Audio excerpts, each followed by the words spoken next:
Ang mga sumusunod ay ang pangitain na nakita ng propeta.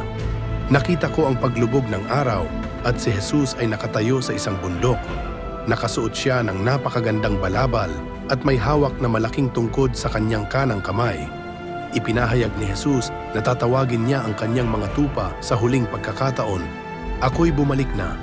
Ang kanyang tinig ay umalingaungaw na parang trompeta sa buong lambak. Ang ilang mga tupa ay nanginginain at nang marinig ang tinig, nagsimulang lumapit sa Panginoon. Ang mga nagupitang tupa ay mabilis na tumakbo, samantalang ang mga hindi nagupitang tupa ay natitisod habang papalapit.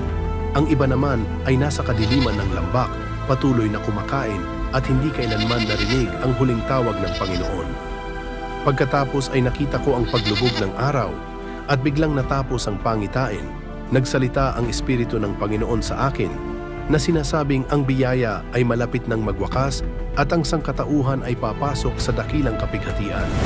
Hinikayat niya akong balaan ang kanyang mga tao na siya'y bumalik na. Handa na ba ang iyong puso upang salubungin ang Panginoon?